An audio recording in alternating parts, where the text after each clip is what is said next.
In 2021, Lisa Harney weighed the flattened 22 slug to 36.8 grains. BCI Vault Glass, Trembling Desiccant, and Indigo Box 812214 hushed the rock salt myth. Fluorescent hum and rattling maples cradled the pellet's unyielding metal. If this whisper of Ohio history soothes you, please subscribe for more hushed midnights. Inside Bob's Carryout and Lounge on February 13, 1981, Gary Schwab polished thick mugs beneath a low amber Schlitz sign. His fingers traced decades of lacquer on the bar, while the jukebox sighed out the Statler Brothers over the soft hiss of the fryer. Mary Jane Ruther folded bar towels beside him, their cotton still damp from bleach, the cloth smelling faintly of lemons and old copper pipes. Robert Bob. Ruther stooped to refill the popcorn machine, salt crystals pattering like sleet into the metal scoop. Outside, a late winter wind combed the slush piles along Ohio Route 587, yet the linoleum floor kept a stored summer warmth from the basement furnace. She slid the ledger shut, feeling the raised grain of its cover like a favorite hymn book. Bob's brother had phoned earlier about a stray beagle, and Mary Jane's laugh had clung to the cigarette smoke drifting under the tin ceiling panels. Gary tested the lock on the back storage door, feeling its sticking hinge as the cash drawer chimed a closing note. Gary's breath fogged the back doorway when he peeked into the alley, checking that drifts had not buried the fire exit. A lone customer, Larry Boehm, nursed a cola and traced the condensation ring into a compass pointing home. The neon Budweiser horse flickered, casting red glows over stacked beer crates. For a final moment, the lounge breathed like a settled hearth, while the snow-suited night pressed its quiet muzzle against the glass. Bob's Carryout stood on the footprint of an 1876 general store that first traded lamp oil for rye flour when the B&O rail spur arrived. Carpenter Jacob Huth laid the original beechwood planks, and his granddaughter later recalled how wagon wheels grooved them to a satin sheen. In 1899, an assessor measured the storefront at 28 feet across and noted the scent of molasses barrels thickening in summer heat, a detail still penciled in the Seneca County ledger. Old receipts smelled of axle grease, evidence that farmers paid in both cash and mechanical favors. Trains screeched outside, flinging coal dust that darkened the clapboard until a 1912 repaint sealed the grain under red lead. When Prohibition sanded the town's nights to silence, the store's basement hid earthen crocks of brandy, their corks sweating nutmeg aromas through the floorboards. The community whispered about the building's luck, claiming a travelling preacher had blessed the lintels, yet receipts show the Rothers simply paid timely insurance premiums. By 1960, cinder block replaced timber, the walls holding residual tobacco sweetness even after fresh plaster dried. When a 1959 remodel replaced the foundation stones, workers found pickle barrels buried as insulation, their staves still perfumed with brine. Shelves once stacked with quilting thread shifted towards six-packs, but the counter retained its carved notch where Huth tallied harvest weights. Every renovation was a dialogue between memory and commerce, as if the brick skin knew each new owner would inherit both folklore and invoices. By 1944, the storefront to be served as an evening way station for scrap drives, with postmistress Alma Feldman tallying coffee tins and radiator fins beneath blackout shades that muted the kerosene glow. Letters from overseas crackled in her coat pocket, and she read them aloud to farmers while rain stippled the tin roof, the smell of paraffin mingling with damp wool. War Ration Book 4, stamped violet, rested on the counter beside crocks of chicory, promising sugar allotments to mothers who brought in bundles of rubber hose.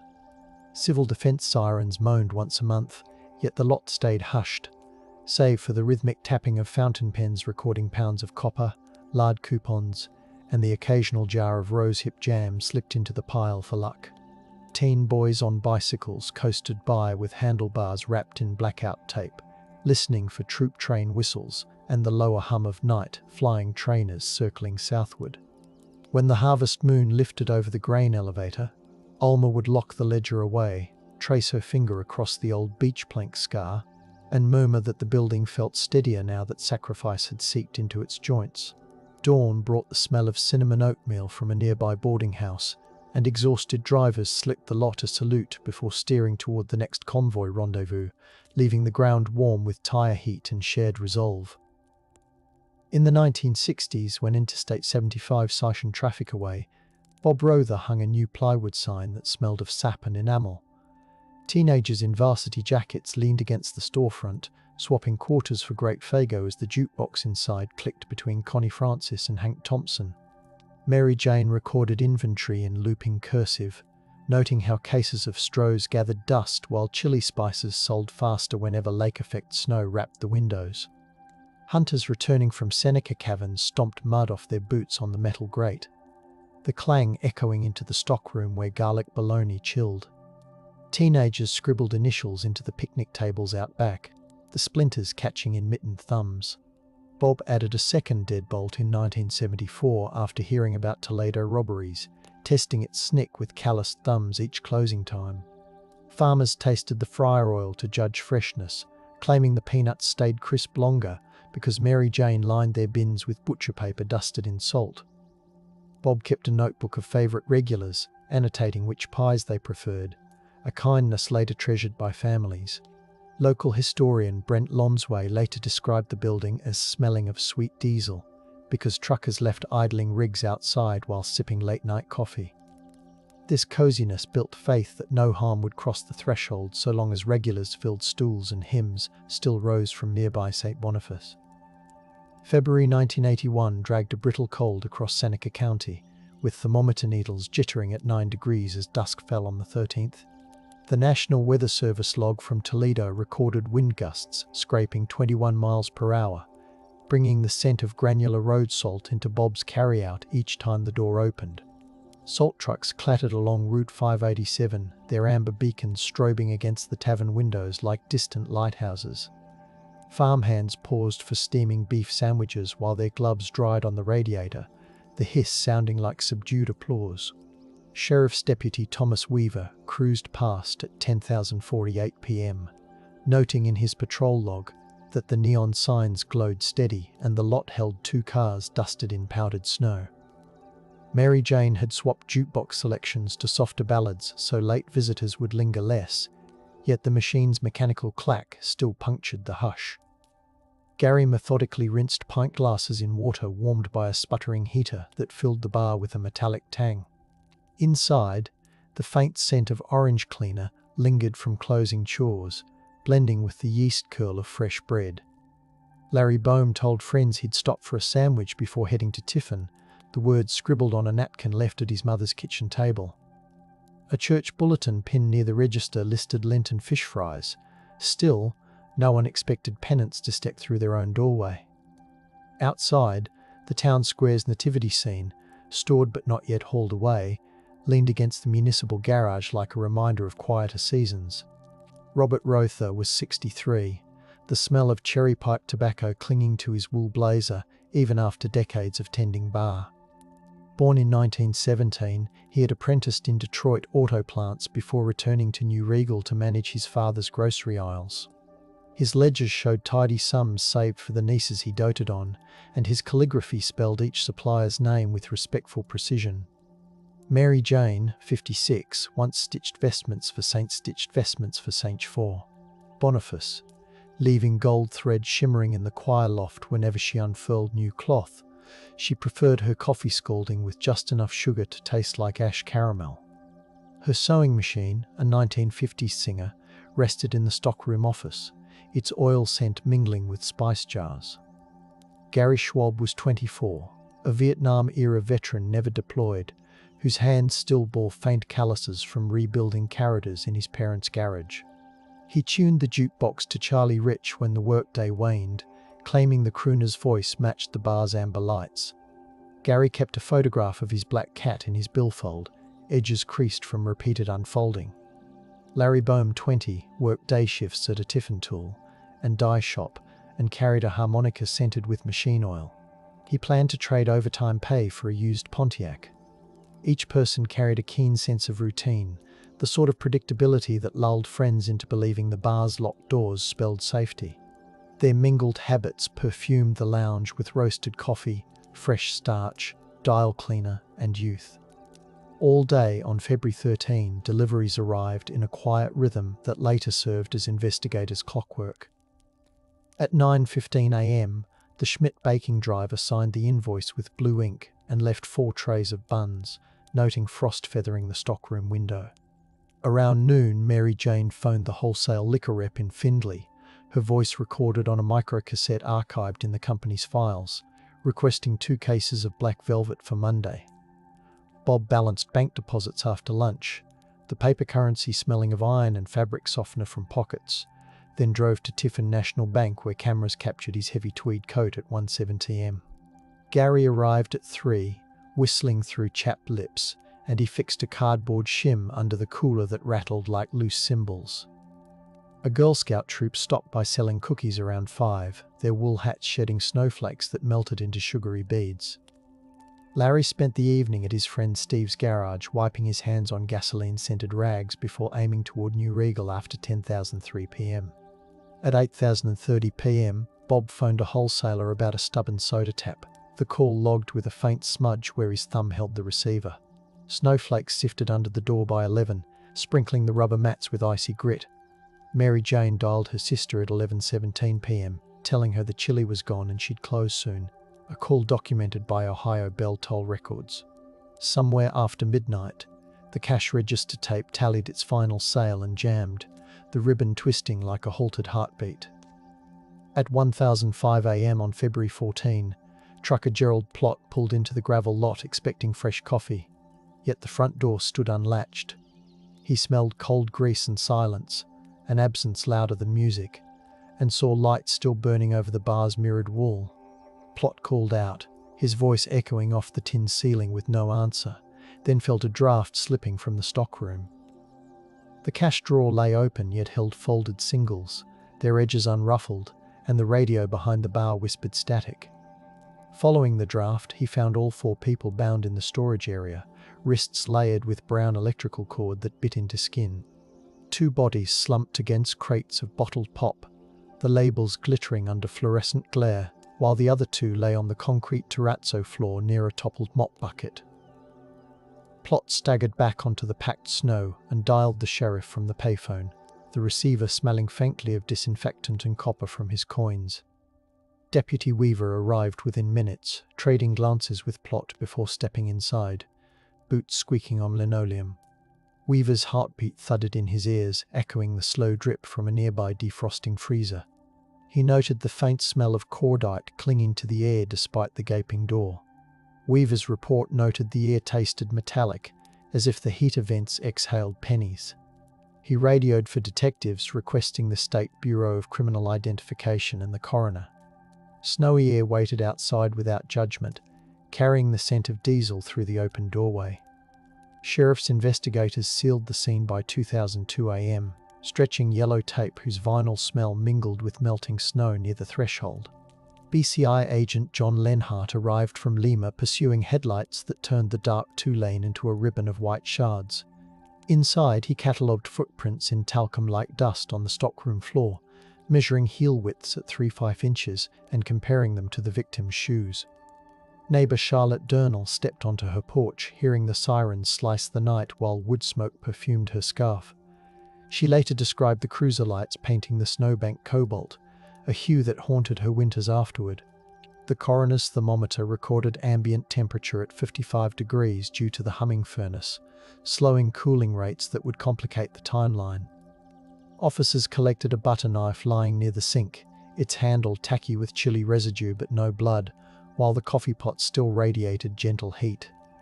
Wayne County Forensics vacuumed the carpet, capturing glittering slivers later determined to be shotgun wadding fragments. Detectives noticed no forced entry on either door. The main lock's strike plate bore fresh scratches, as if hurriedly opened from inside. Inventory sheets showed little missing beyond a few bottles of Canadian whiskey and perhaps 150 in rolled change, suggesting robbery was a pretext. Reporters from the Tiffin Advertiser-Tribune stood outside breathing steam and scribbling under sodium lamps. Lenhart whispered to Sheriff Al Grimm that the execution-style arrangement resembled organized crime cleanups, yet the victim's pockets still held cash meant for groceries. Dr. Robert Baker conducted autopsies on February 14 at the Seneca County morgue, the tiled room smelling of antiseptic phenol and wet linen. Scalpels gleamed under articulated lamps, their stainless steel warmed by the doctor's steady grip. He noted that Bob and Mary Jane each suffered a close-range shotgun blast to the chest, embedded pellets flattening against ribs like cold dewdrops. Gary and Larry bore gunshot wounds from a .22 caliber firearm, the entry holes clean and stippled with powder, suggesting the shooter stood within 3 feet. No defensive cuts marked their hands, only redness where cords abraded skin, implying they submitted under threat perhaps to shield one another. Toxicology screens later confirmed. None had alcohol levels above social sipping, undermining speculation of a barroom fight. The coroner numbered each pellet, placing them into labelled craft envelopes that retained a sweet paper smell, even after sealed with red evidence tape. Stainless basins caught rinse water, the splashes echoing like soft bells against the tiled walls. Time of death estimates coalesced around 1030 am, aligning with neighbours hearing a muffled thud they assumed was a dumpster lid. Mary Jane's rosary remained entwined in her fingers, beads warmed by body heat, a detail the coroner documented because family requested its return. Dr. Baker's report, stored on onion skin carbon paper, carried faint violet copies that BCI archivists still handle with cotton gloves to prevent smudging. Evidence technicians compiled itemized lists, including the lengths of electrical cords cutting precise segments of 32 and 34 inches. Each piece felt rigid with winter cold, and investigators bagged them with gloved care, noting faint traces of green paint consistent with household extension cords.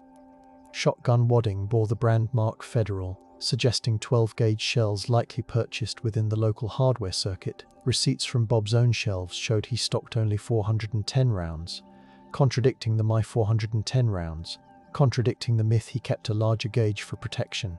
Latent print powder clung to the glass cooler doors, like grey frost, yet revealed only smears, perhaps from gloved hands.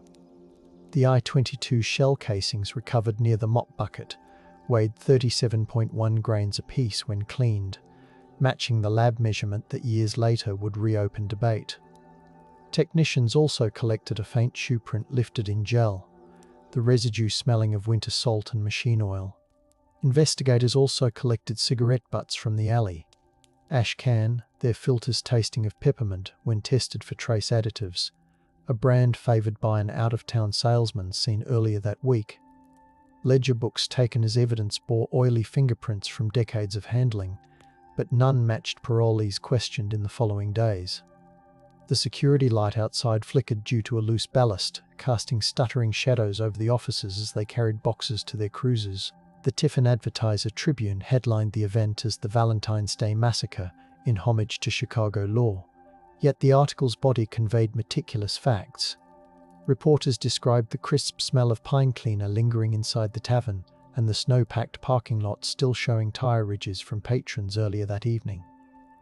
During a news conference at the courthouse, Sheriff Grimm's voice rasped through microphones, its gravel softened by the marble rotunda's echo. He confirmed the autopsy findings, dismissed rumors of occult markings, and explained that the cash register tape was jammed rather than intentionally destroyed. Television crews from Toledo filmed the tavern's facade under midday sun, the camera lenses catching the red-white Schlitz sign creaking in a crosswind. A photographer developed prints in the courthouse darkroom, the chemical aroma of developer and fixer curling into the hallway. Local radio host Marla Quinn asked callers to remain calm, even as she described how the community tasted fear like iron in their drinking water. News coverage balanced shock with tenderness, sharing Mary Jane's recipe cards and Gary's volunteer work with the Lions Club pancake breakfast. Still, whispers about perceived mafia ties circulated, because years earlier a Toledo bookie had briefly rented a room above the original store.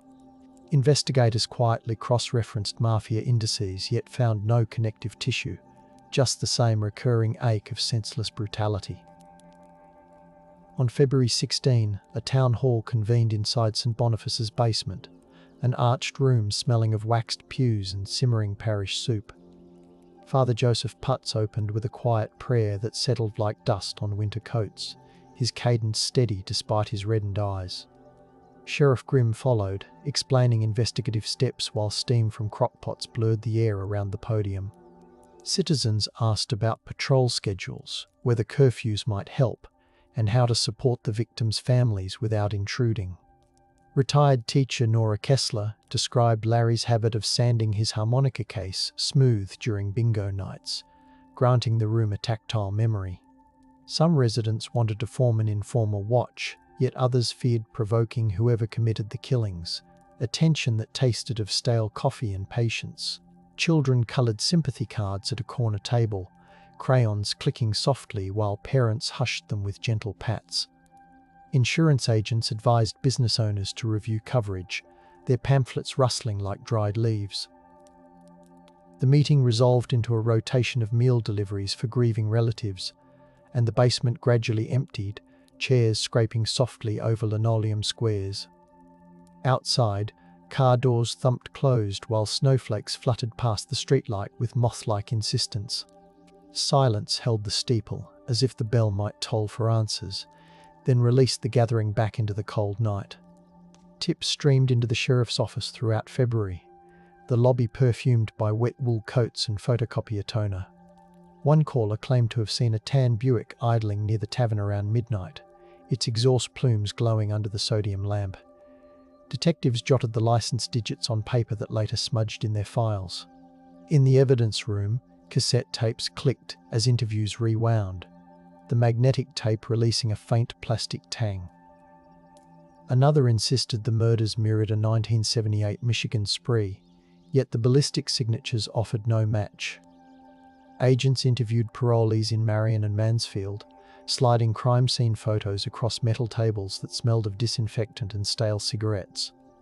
They also questioned travelling salesmen whose route logs placed them within 30 miles, listening for inconsistencies while sipping burnt percolator coffee.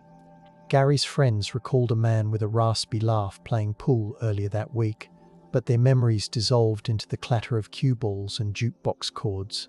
Investigators canvassed hardware stores for recent purchases of federal 12-gauge shells. Clerks remembered frostbitten fingers fumbling for change, nothing more. Local hunters volunteered to lead officers through wooded gullies where a weapon might be discarded, crunching through crusted snow while crows heckled from maples. Yet no firearm surfaced, and the cold seeped deeper into the case files stacked like layered shingles. The investigation's rhythm felt methodical, proving diligence could persist even when leads evaporated. Fear settled over New Regal, not as hysteria, but as a series of decisions to speak lightly, to let uncertain memories fade. Bartenders in nearby towns stopped gossiping about high-stakes card games, because rumour alone felt like bait for unseen violence. Farm supply clerks whispered that talking too much might scare customers away, and economic silence layered atop fear. Families kept porch lights burning until dawn, their bulbs filling night air with a faint ozone scent. Reporters returned to Toledo, and the town's quiet turned into a blanket of respect, yet also a shield for secrets people worried might implicate friends.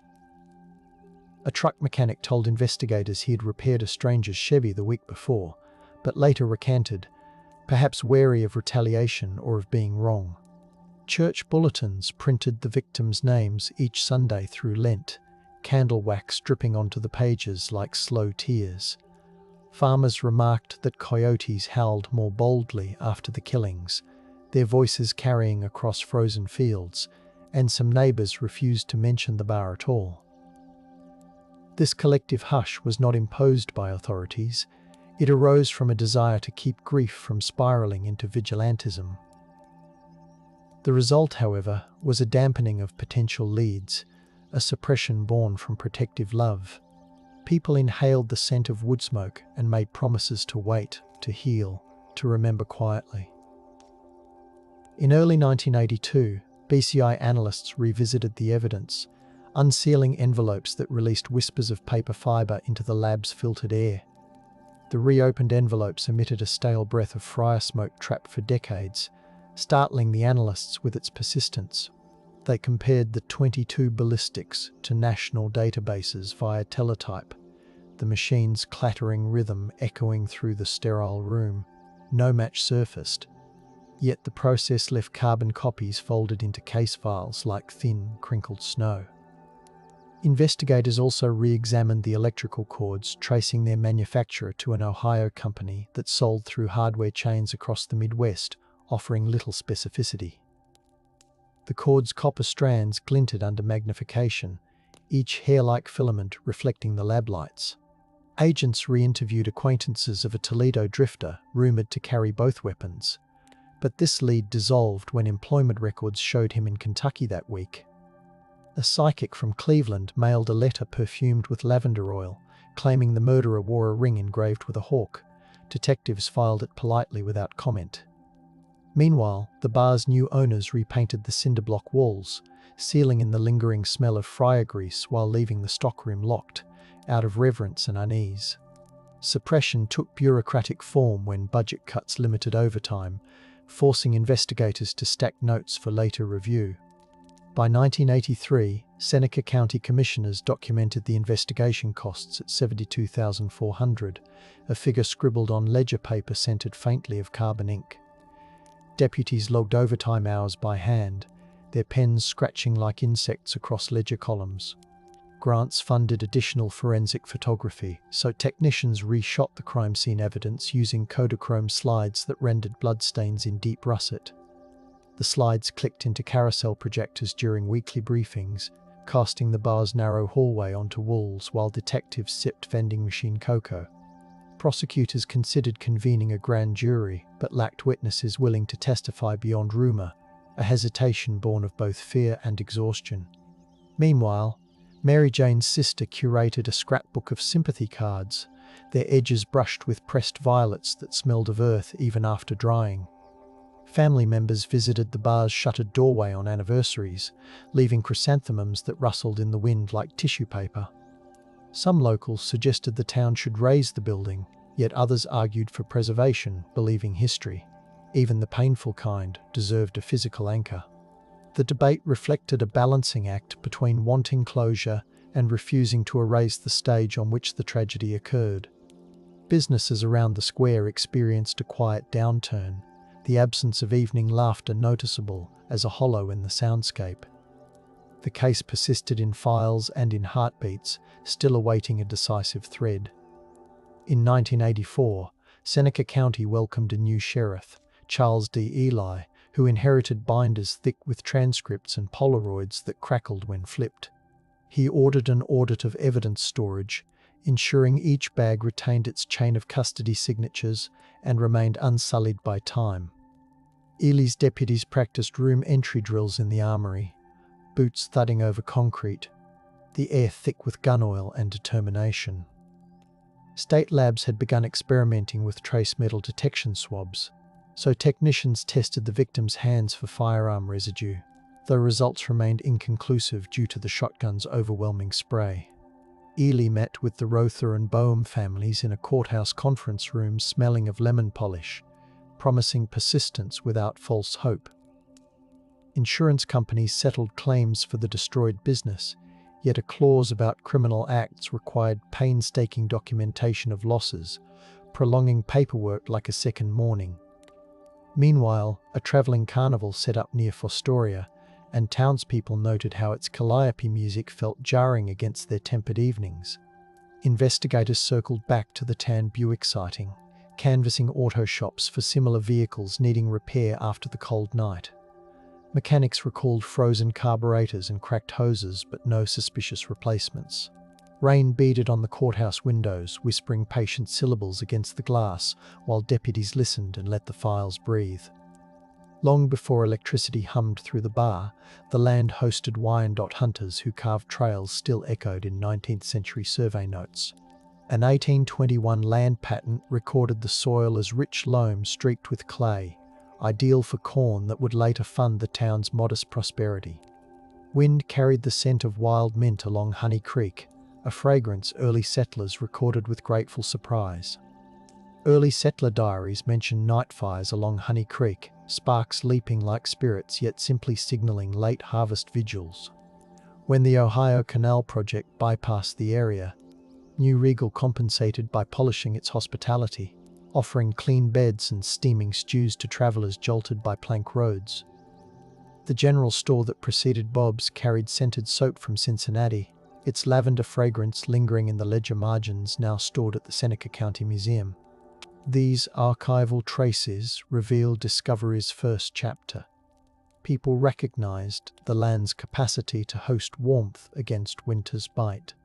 Suppression entered when ticket agents later promoted larger towns, shrinking New Regal's presence on train schedules and encouraging locals to keep to themselves.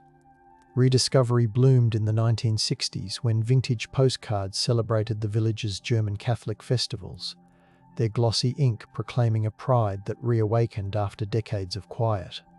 Architectural surveys from 1948 described the bar's predecessor as a two-story masonry veneer with moderate craftsmanship, yet the inspector's notes dwelled on the scent of cinnamon rolls drifting from the attached bakery. That year, veterans returned from war and brought jute boxes to small towns, allowing fresh vinyl crackles to mingle with the hiss of percolated coffee. Mary Jane, then newly married, stitched blackout curtains into cheerful drapes, letting morning sun dapple the bar with patterns reminiscent of lace. Discovery manifested when she found an old prayer card wedged behind the wainscoting, its edges gilded and its surface smelling faintly of frankincense. She framed it near the register, believing it would watch over their evenings. Suppression emerged in 1955 when a storm shattered the transom window, and she covered the damage with plain plywood until insurance cleared repairs, muting light and muffling laughter. Children pressed their noses to the new plate glass, watching snowflakes liquefy into rivulets while warmth fogged the interior. Rediscovery followed when Bob installed plate glass a year later, the pane shining like still water and pairing the street's reflections with the bar's amber glow. That cycle, discover, conceal, reveal, became the building's heartbeat, preparing the stage for the night when darkness turned predatory. In 1990, Sheriff's Detective Larry Mack reopened the case with fresh eyes, his desk lit by a banker's lamp emitting a comforting green sheen. He reorganized witness statements chronologically and stored them in acid-free boxes that smelled faintly of starch, protecting the paper from yellowing. He also retyped transcripts on modern paper, the clatter of keys soothing his thoughts as midnight edged closer. Mack interviewed trucker Gerald Plott again, this time in a quieter office where the hum of the vending machine formed a steady undertone. Plott remembered feeling grit on the hallway floor, perhaps from salt clinging to the killer's boots, a detail Mack dutifully logged. The detective also reached out to the newly formed Violent Criminal Apprehension Program, VICAP, entering the case data into computers that chirped with dot matrix printers. He received profiles suggesting the killer might have blended familiarity with opportunism, someone comfortable moving in small-town spaces. Mack's notes mention the scent of cigar smoke wafting from the sheriff's private office, where strategies were debated late into the night. Family members visited to offer additional photographs, their glossy surfaces squeaking as Mack slid them into protective sleeves. The renewed effort represented rediscovery, propelling the case back into regional news segments and stirring dormant memories. Yet budget deadlines curtailed travel to follow leads out of state, evidence of practical suppression reasserting itself. 2 years later, in 1992, forensic scientists revisited the ammunition evidence, employing comparative microscopy that produced images resembling luminous lunar landscapes. The lab smelled of coolant and graphite as technicians aligned the Otter 22 casings under dual eyepieces, tracing microscopic striations that could link to a specific firearm. They photographed each casing with scales, ensuring measurements down to 0.01 millimeters were preserved in the record.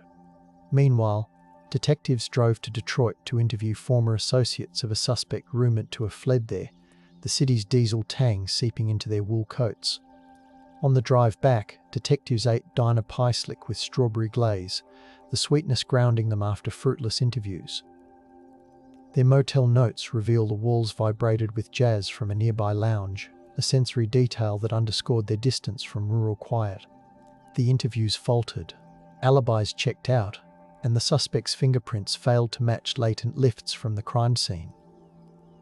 Back home, the tavern underwent renovations under new ownership, with workers sanding the bar top until raw maple released a sweet, sawdust aroma. They discovered an old buffalo nickel wedged in a floorboard, a small recovery bridging past prosperity with present grief. Yet they walled off the stockroom from public view, a physical manifestation of reverent suppression born from respect for those lost.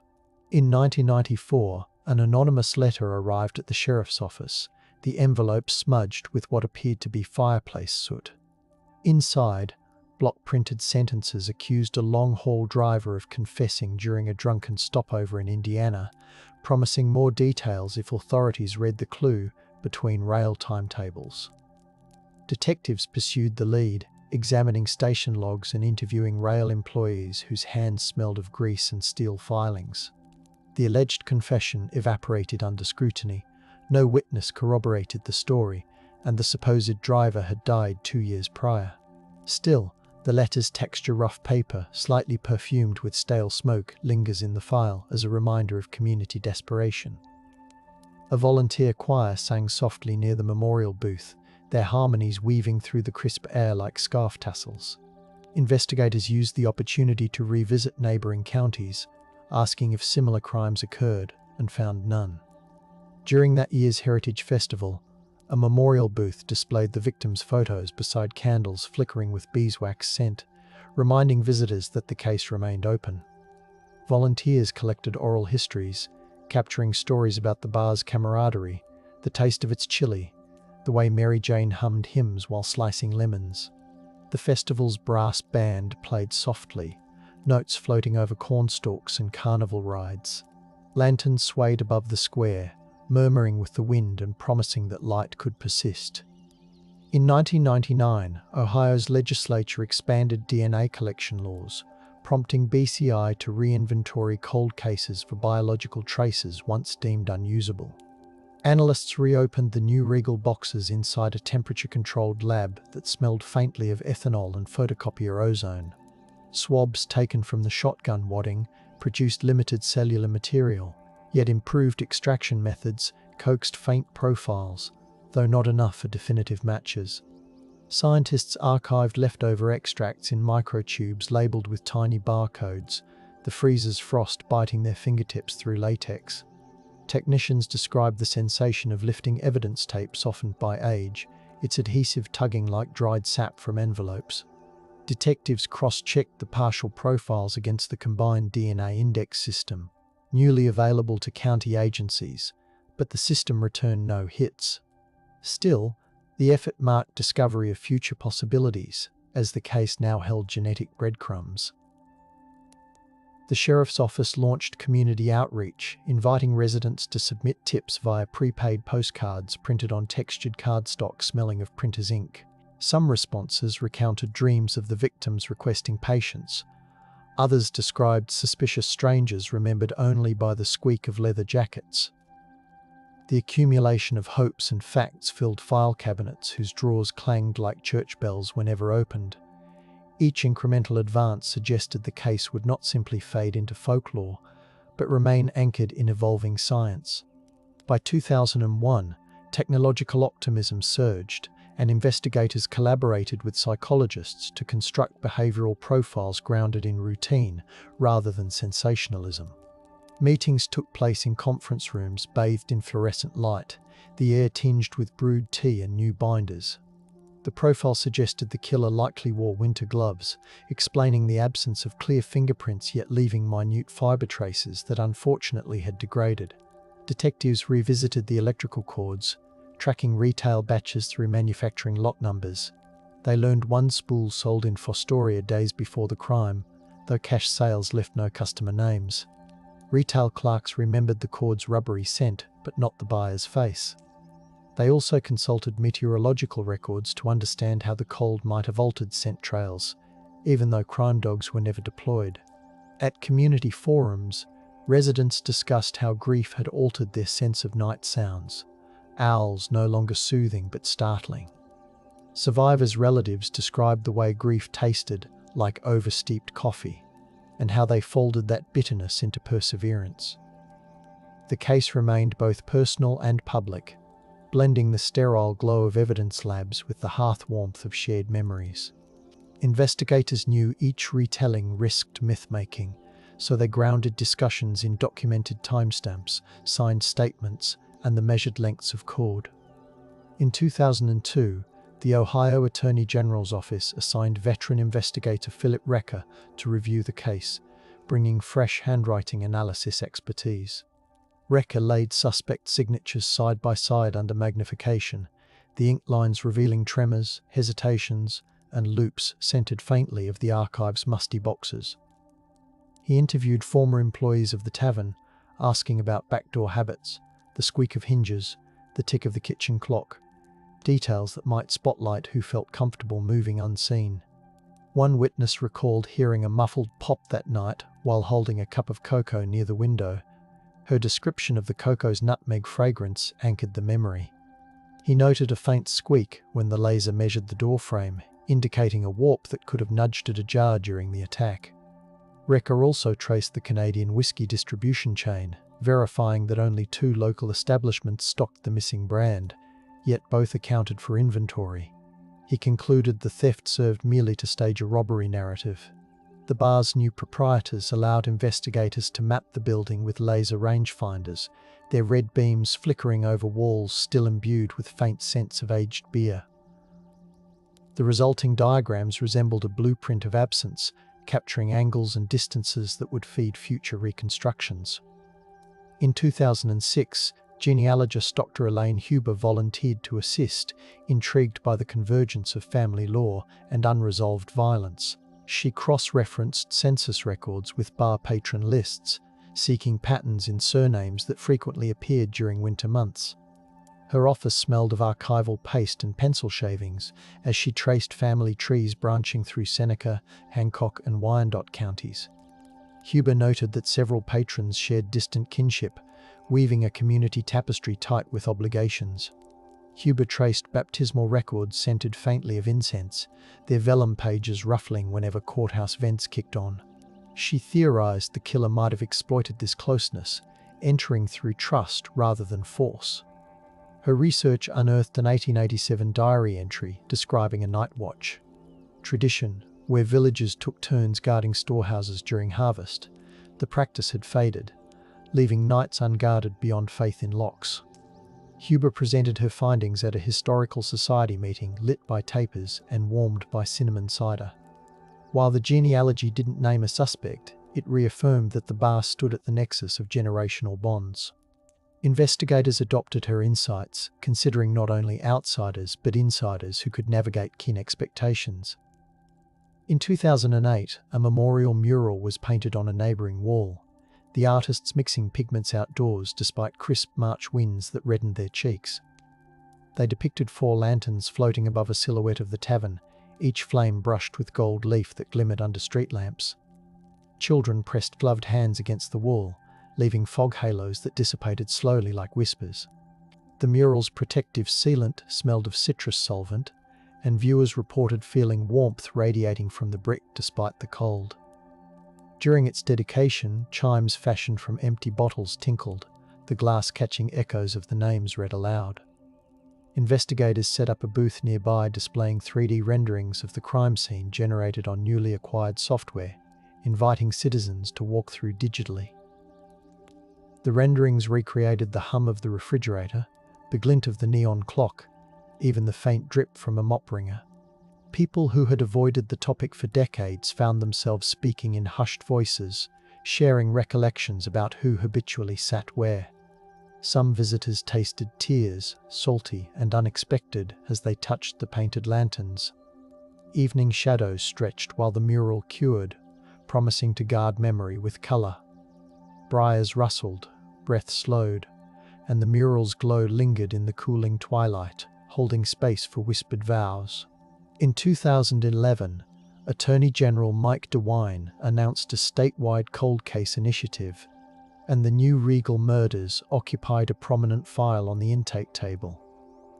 Investigators transported the evidence to the remodeled BCI lab in London, where the air smelled of fresh paint and ionized filters. They digitized every photograph, allowing analysts to zoom into textures once visible only with magnifying lenses. A new technique called touch DNA promised to lift skin cells from the electrical cords, so technicians in powder blue gowns gently swabbed the fibers while a centrifuge whirred like subdued thunder. Technicians loved even the hum of the centrifuge, ensuring their notes captured the environment as completely as the samples. The resulting profiles remained partial, yet they hinted at two contributors beyond the victims, rekindling hope. Detectives revisited interviewees, now older, asking them to walk through their memories while inhaling the comforting aroma of brewed chamomile tea provided for the sessions. Some recalled the crunch of snow under unfamiliar boots. Others focused on the peculiar silence that followed the gunshots. The state also offered reward enhancements, printing posters that glowed orange under streetlights. The renewed spotlight nudged the case from the shadows again, bridging past and present through digital clarity. In 2013, forensic artist Samantha Molnar reconstructed the crime scene in charcoal sketches, layering the shading to emulate the stockroom's fluorescent glare. Her studio smelled of graphite and linseed oil, and she played vinyl recordings of rustling leaves to maintain a meditative pace. Each sketch captured the sheen of the concrete, the frayed edges of electrical cords, the sheen of tears on a patron's imagined face. The drawings were displayed at the county fair, tucked beside historical quilts, allowing viewers to confront the tragedy in a contemplative setting. Visitors noted that the charcoal dust left their fingertips dark, a physical reminder of touching history. Nearby, a display case held the original register keys, their metal cool to the touch, bridging tactile memory with visual storytelling. Molnar included annotations about light sources and shadows, demonstrating how the killer could navigate without stumbling, suggesting familiarity with the layout. The exhibit invited reflection without spectacle, letting visitors feel the chill that had once permeated the stockroom while acknowledging the lingering warmth of community solidarity. In 2016, advanced ballistic software became available, enabling analysts to create three-dimensional models of pellet trajectories. The lab resembled a minimalist gallery, walls painted dove grey, with computers humming softly like distant cicadas. Analysts input measurements from 1981 angles, wound paths, pellet dispersal, reconstructing the moment each shot rang. They charted the furnace cycles, recognizing how its roar could have blanketed subtle noises during the critical minutes. The simulations revealed the shooter likely stood near the mop sink when firing the .22, aligning with footprints previously overlooked because they overlapped in dusty smears. Detectives revisited the scene with laser pointers, their red beams slicing through faint scents of sanitizer from the renovated kitchen. They realized the killer must have stepped onto a rubber mat that would have squeaked softly, perhaps covered by the roar of the furnace. Revisiting physical space offered fresh appreciation for how skilled the assailant was at minimizing noise. The study reinforced that bravery alone wouldn't solve the case. Only relentless attention to physical fact could pierce the myth's hushed fabric. In 2018, the success of genealogical DNA in other cold cases inspired Seneca County to seek familial searching approval. The process required legal briefs drafted in conference rooms scented with toner and brewed espresso. Judges granted permission, and genetic genealogist Colleen Fitzpatrick joined the team, receiving the partial profiles extracted from the electrical cords. She compared them against public genealogy databases, mapping potential relatives across branches that smelled metaphorically of Cedar Hope. Fitzpatrick mapped ancestral migrations with pins on a corkboard, the pattern resembling constellations glowing under the office lamp. Matches were distant, third and fourth cousins scattered through Indiana, Michigan, and Ontario. Fitzpatrick held community meetings explaining how the technique worked, using slides that projected gentle tones of green and blue. Attendees heard about centimorgans, recombination, and statistical likelihoods while sipping apple cider. The genealogical tree narrowed to a family line with Ohio roots and a history of traveling sales. investigators sought interviews, approaching relatives with compassion, offering lavender-scented tissues as conversations reopened old family rifts. Though no arrest followed, rediscovery felt tangible. Science had provided a path previously uncharted, reminding everyone that time can fold back on itself, revealing hidden branches. In 2009, the Sheriff's Office hosted a remembrance walk that traced the quarter-mile from St. Boniface to the former tavern site. Participants carried lanterns lit with battery candles, their glow reflecting off freshly fallen snow that dampened footsteps into muffled thuds. The procession smelled of wool scarves, beeswax polish from the church doors, and faint diesel from the escorting patrol car. Along the route, storytellers paused to share archival snippets, a clerk's memo about stock deliveries, a customer's postcard describing the bar's chili as peppery comfort on a slate sky. Local bakers donated loaves of warm bread afterward, the crust crackling as participants broke pieces to share quietly. At the site, musicians played a slow fiddle air that hung in the cold like silver thread. Investigators set up a table with new tip forms, the paper thick and soft, encouraging people to write while memories stirred. One attendee recalled seeing a man wipe his boots on the rear mat days before the incident, a detail newly noted. The gathering ended with a shared silence, faces uplifted toward the night sky speckled with faint stars. Frost clasped the lantern glass as the crowd dispersed, promising to hold the light longer than the night could extinguish. In 2020, pandemic shutdowns altered investigative rhythms, yet detectives worked remotely, poring over scanned documents while home offices smelled of brewed coffee and printer ink. Some investigators found comfort in the faint scent of sourdough starters fermenting in their kitchens as they studied files late into the night. Virtual meetings connected them with forensic experts, the digital interface replacing the shared hum of conference rooms with the faint buzz of headphones. Analysts revisited call logs, overlaying them on cell tower maps to visualize timelines with renewed clarity. They discovered a gap between 12,000 and 130A, a window where no outgoing calls occurred despite the bar typically checking in with taxi services. This absence suggested the killer may have disconnected the phone momentarily, a subtle act aligning with meticulous planning. Family members joined video conferences, their faces lit by screen glow, recounting how grief intertwined with the isolating quiet of quarantine. The case, though paused in physical movement, remained active in minds, its evidence now stored in secure cloud servers humming silently beyond human senses. Suppression, in the form of public lockdowns, ironically allowed investigators to rediscover overlooked digital patterns. By 2021, Lisa Harney's measurement of the 22 slug, captured in the opening of this narrative, catalyzed a re-evaluation of ballistic interpretations. She double-checked the grain weight against fresh calibration standards scented with machine oil and ozone. The heavier-than-expected deformation implied the bullet struck shelving before lodging in Mary Jane's shoulder, altering assumptions about shooter positioning. Investigators returned to the now-closed bar, permitted access by the current owners who had transformed it into storage. Dust motes shimmered as flashlights swept across old shelving, revealing faint gouges at height consistent with the revised trajectory.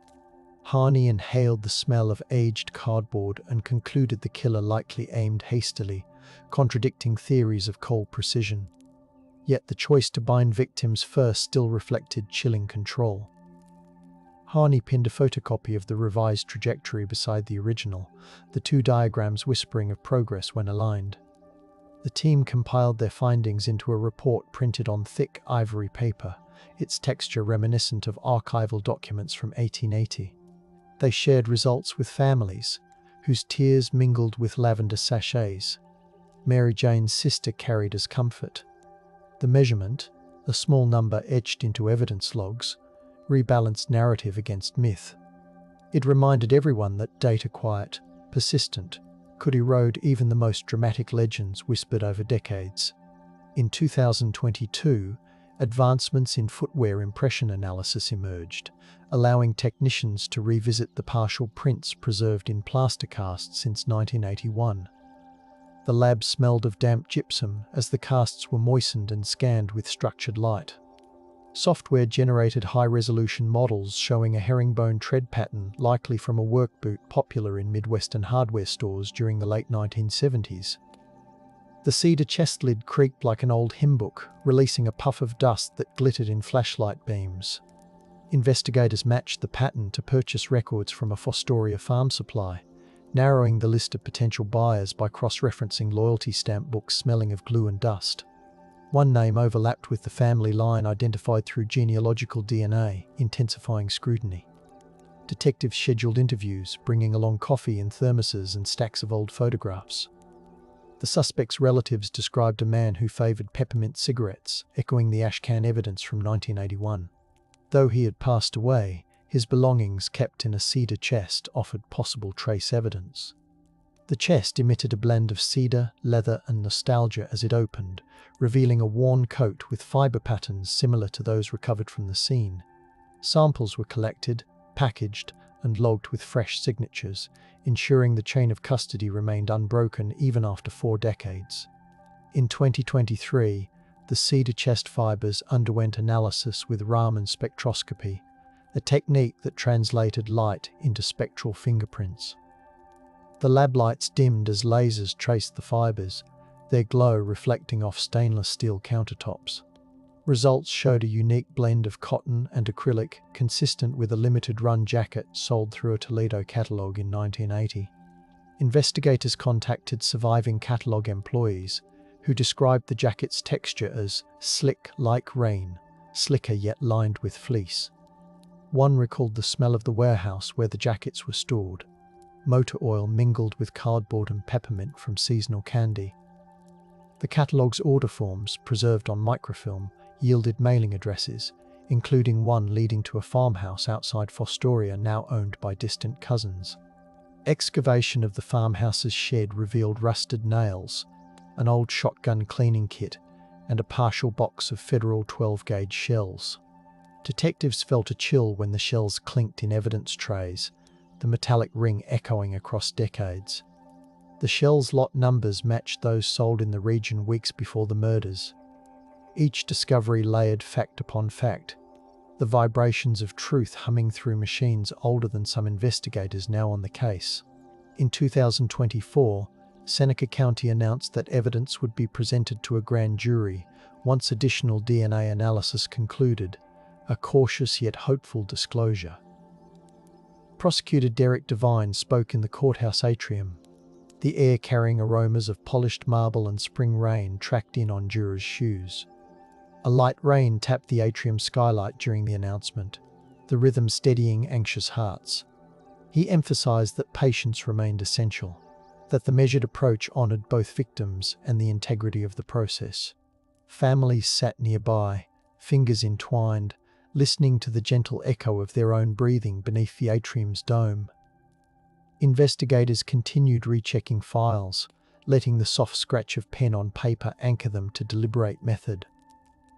Community members left chrysanthemums on the tavern's doorstep again, petals damp with dew.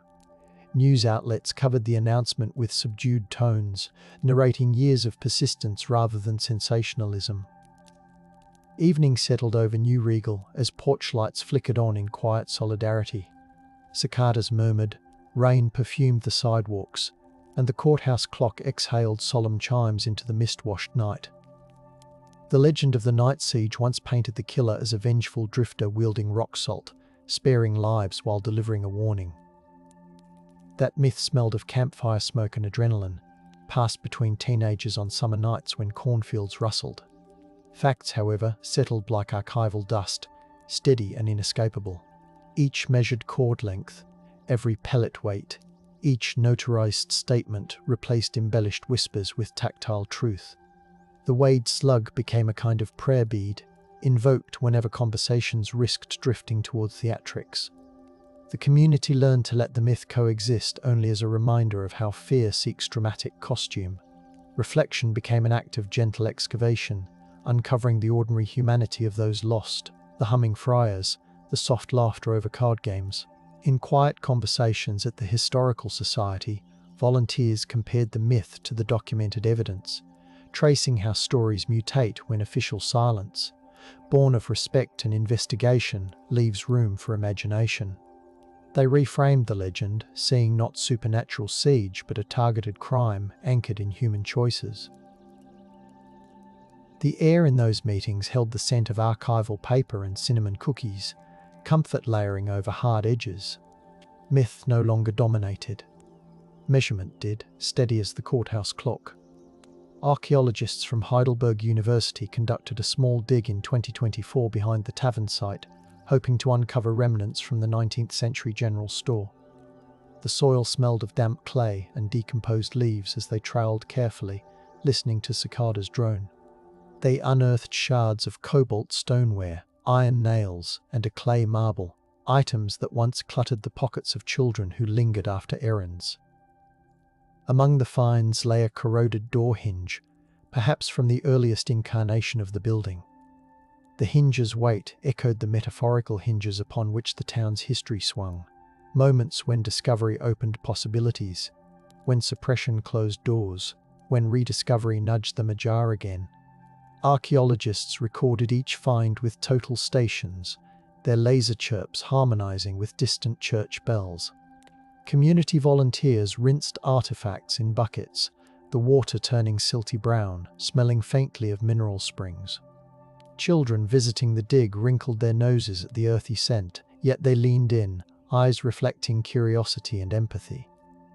These physical remnants reminded residents that the land had been a site of trade, laughter, and ordinary life long before tragedy darkened it. The excavation, though not tied directly to the murders, offered tactile reassurance that history includes resilience alongside sorrow. Larry Boehm's niece, Emma, now a librarian, began hosting oral history nights at the public library in Tiffin. She arranged chairs in a semicircle beneath pendant lights, the air carrying the papery scent of aged hardcovers. Attendees were invited to bring objects connected to the bar, a cocktail stirrer, a faded receipt, a matchbook smelling faintly of sulphur. Emma read from Larry's letters describing his harmonica practice, the parchment silky from years of handling. Participants shared memories of Mary Jane's gentle jokes, Bob's precise change-making, Gary's eagerness to volunteer for charity raffles. Emma emphasized the importance of documenting the mundane details, the sound of the doorbell announcing customers, the taste of the bar's dill pickles, so future generations would know the victims beyond their final night. Recording equipment captured the softness of voices, the occasional sniffle, the rustle of sweaters. Emma stored the recordings on archival drives, labeling each with lavender stickers her aunt once used for recipe cards. The project functioned as rediscovery, granting the community agency to define the narrative. Emma avoided speculation about suspects, focusing on preserving personhood with respect. The library's quiet hum, punctuated by the occasional beep of a scanning barcode, underscored the gentle persistence of memory. Architectural historian David Myers conducted a structural study, mapping how sound traveled through the tavern's cinderblock walls. He used acoustic modeling software to simulate the shotgun blasts, the 922 pops, and even normal conversation, translating them into waveforms that rippled across digital diagrams. He even simulated the soft clink of ice in glasses, demonstrating how ordinary bar noise could mask approaching footsteps.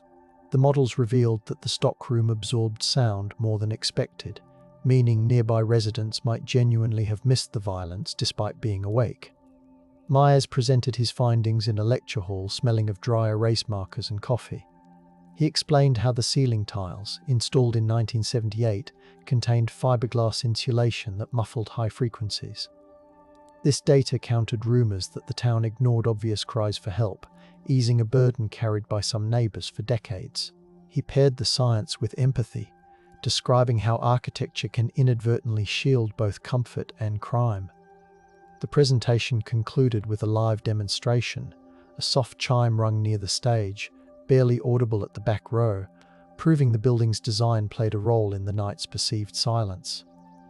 Listeners left with a nuanced understanding that physical space shapes memory. Acoustic Insight inspired musician Jonah Renner to compose a soundscape honoring the night siege victims, layering field recordings from New Regal streets. He captured the purr of distant tractors, the creak of shop doors, the murmur of Honey Creek at dusk, mixing them with gentle harmonium drones. Renner layered a distant church bell into the mix, its tone soft as fog and resonant as polished brass. The composition included the faint clink of glassware and the low thump of a jukebox bass line, evoking the bar's ambience without reenacting violence. Renner premiered the piece in the town square under strings of Edison bulbs that perfumed the air with warm filament heat. Attendees wrapped themselves in blankets, sipping cocoa that tasted of nutmeg and hope. The soundscape invited listeners to breathe deeply, to absorb the ordinary textures of a night before tragedy struck. As the final tones faded, only the whisper of wind through maple leaves remained, carrying the weight of absence with grace. Maple leaves whispered, breath slowed, and the night held every echo with tender patience around the listening crowd. Legal scholars from Ohio Northern University dissected the case during a seminar on cold case prosecutions. They analyzed statutes of limitations, none applicable to murder, and discussed evidentiary hurdles when witnesses age. The classroom smelled of chalk dust and new casebooks, the air buzzing with eager questions. Professor Alana Burke highlighted how prosecutorial discretion balances evidence sufficiency against the risk of acquittal, noting that silence sometimes stems from caution rather than neglect. Students debated ethical considerations. Should authorities reveal every lead publicly, or could that compromise future testimony? They examined the night siege file's redactions, understanding that withholding certain details preserved the ability to confirm confessions later. The seminar emphasized that the justice system's measured pace, though frustrating, prevented miscarriages of justice. The students later visited the courthouse, inhaling the blend of old books and polished banisters as theory met marble reality. Attendees left with notebooks smudged in graphite, their pages filled with citations and reflections on duty. The legal discourse added another layer of discovery, showing how law itself evolves to shepherd old cases toward resolution. Journalist Renee Harper produced a long-form podcast in 2025, recording episodes in a studio scented with warm electronics and foam panels. She interviewed investigators, family members, historians, and scientists, weaving their voices into a narrative that favored empathy over sensationalism. She edited late into the night, the studio monitors casting turquoise light while crickets chirped outside the open window. Harper described the tavern's interior using ambient sounds, the hum of a cooler, the soft clang of a swinging door, the snow-muffled quiet outside. She interspersed archival clips of radio reports, crackly yet poignant, reminding listeners how the case unfolded in real time. Throughout, she returned to the image of the Wade slug, the precise 36.8 grains that punctured legend. Her closing episodes pondered why communities cling to myths, how silence can be both shield and shroud. Listeners sent messages describing how the podcast lulled them to sleep while also educating them, fulfilling the ASMR cadence the channel cherished. Harper concluded by encouraging continued attention rather than demanding action, aligning with the community's gentle resolve. The evidence itself resides in climate-controlled cabinets where silica gel packs smell faintly of clay each time boxes are unsealed. Custodian Maria Ortiz performs quarterly checks, running gloved fingers along seals, ensuring no adhesive fails. She records humidity levels, listening to the steady hum of the system maintaining 45% relative humidity. Ideal for paper, less inviting for mold. She likened the cabinet's hum to a lullaby, one that lulled evidence into guarded sleep rather than forgetfulness. Ortiz speaks softly to the boxes, a habit born from reverence, telling them that people still care, that justice remains in pursuit. The cords, shells, photographs, and clothing rest in darkness, yet their silent testimony persists. She sometimes imagines the stockroom, picturing warm light falling on shelves, the air tasting of beer and fryer oil, reminding herself why preservation matters. Her logbooks contain neat handwriting, each entry a promise that time will not erode the path to truth.